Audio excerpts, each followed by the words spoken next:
And we are back with another Fatal Fury build team. And we're doing things a little differently. This isn't no proper scripted thing. We're already at Spiral Abyss, and Fischl is being oh so loud. So let's just bring in Shinsho and maybe he'll be a little bit more quiet. Hopefully, we'll see. And that being said, we've got another one. And I'm pretty excited about this one because it's an interesting one. It's going to be an interesting one. But without further ado, let's show you who's taking on the role as the Fatal Fury. And it is none other than everyone's favorite cryo character to get when pulling QIQI. Jokes aside, let's just get down to the breakdown. So with this Fatal Fury team, we now have a healer, a proper dedicated healer that will also be playing the role as our DPS character. That being said, she is going to be the powerhouse here, maybe, I don't know. But this does definitely help with survivability, much like Barbara. Now in this case, we have a physical QIQI, in which I'll show you the stats later on, but she's also cryo, and we have electro characters and a hydro character, which means we'll be able to freeze things and superconduct things, which is why we're doing a physical build QIQI here. So I think this actually ends up turning out to be a pretty solid team. You got some good synergy among Fatal Fury Taser team, and you have QIQI, physical, cryo, doing things, healing things, pissing everybody off when you're pulling wishes and losing their 50-50s, but that is okay. Now, unlike the previous Fatal Fury teams, we obviously have some differences and changes because time has passed. We have a new Spiral Abyss compared to the others, so when you're comparing other Fatal Fury teams to this one, just keep that in mind. And the other thing to take note is that compared to Barbara and Sucrose, QIQI's level 70 as opposed to level 60 as Sucrose and Barbara were. And I've also gotten Beto up to level 70 compared to last time, staying stuck at level 60, and I actually have artifacts on her. The other thing to note is that my Fischl artifacts have changed compared to last time, and it's a pretty interesting build. And without further ado, let's show you those builds. So yeah, QIQI with almost 2,000 attack because you want that attack for her skills, and she's being cute and stretching, getting ready for that Spiral Abyss, but that's okay. And here we go, we got some decent amount of crit rate, not too high on the crit damage, but that's okay. That is okay. I think it's okay. A little bit of energy recharge to help, and a lot of goddamn physical damage, and I think that's why I'm okay with not having too much of a high critical damage, because physical damage is pretty high, and I'm okay with that. Weapon is the Aquila Favonia, so again, a 5-star weapon, so that might weigh things more in QIQI's favor when you compare to the other Fatal Fury teams I've used, but we'll find out. We'll find out if that's the case. We'll go there, C0, 6 across the board on talents, because, you know, I've got to build up on other characters. Let's ignore that 3 million Mora. And artifacts, let's just take a look right here. We've got Jean's set with the Pale Flame and the Bloodstained. So here we go. Here we go, and here we go. Now, my Fischl build now is pretty interesting. We'll just go through this real quickly. You've seen it in some of my... Thank you for interrupting me, Fischl. Thank you. As I was saying, you've seen this build in some of my runs of Spiral Abyss uploads, so that shouldn't be too surprising to see. 6 talents are really high, and we've got the Mililis set on her for because it's actually not that bad on Oz, and it's actually a boost in attack to the whole team, which is great. Still not fully leveled yet. Still not fully leveled yet. Shinsho is about the same as always, not fully invested yet.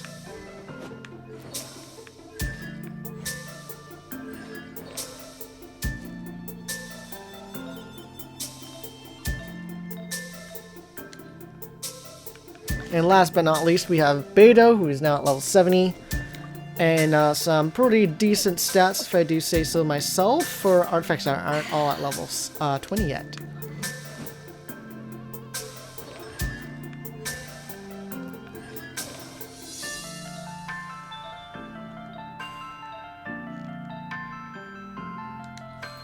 Booyah. So, You know what is it, QIQI? What is it? Neither do I. Neither do you. Well, Already forgot. well, that's unfortunate. And that being said, you may have forgotten stuff, but we are going to dive into Spiral Abyss. Let's find out how this goes. Okay, faster.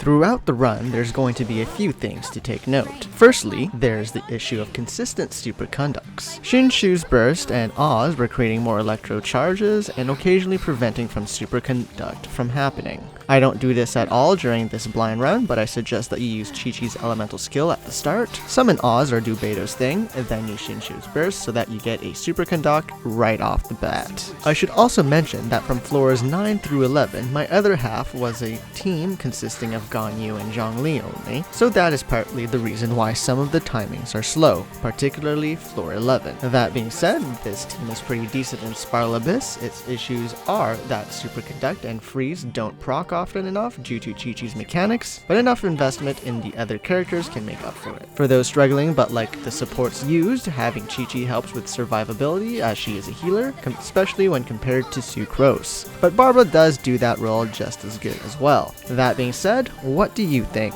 Will you try this team out? Let me know in the comments down below. And without further ado, I'll stop speaking from this point on and enjoy the rest of the video. And stay tuned for the next team comp video. Bye!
Let me weave you a verse. Know my sword.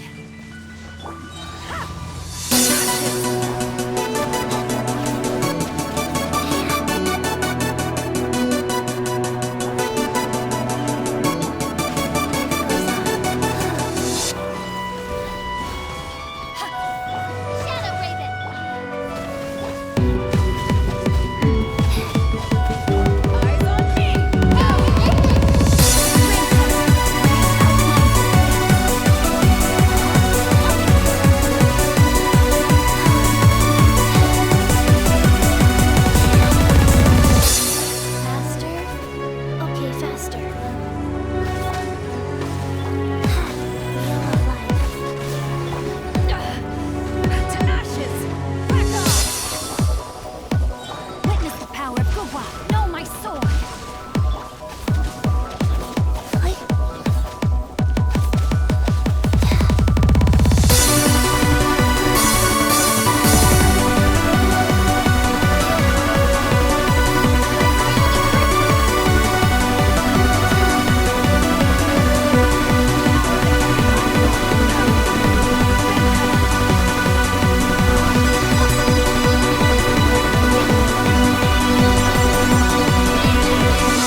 matrix. Go.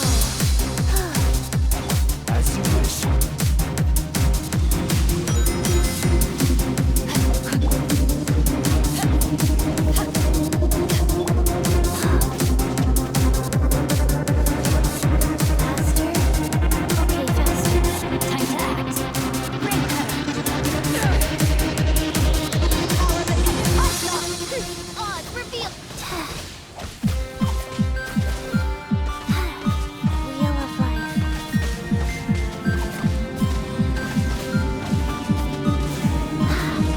Back off! Wings of darkness.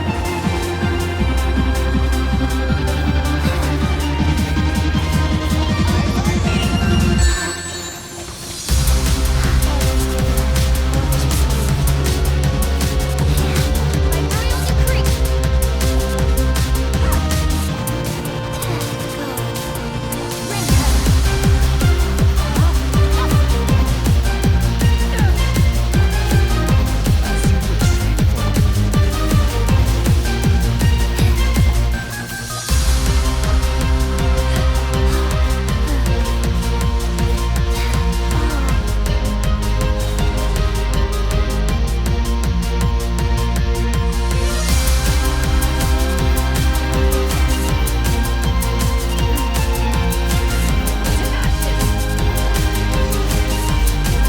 Rain outlines it.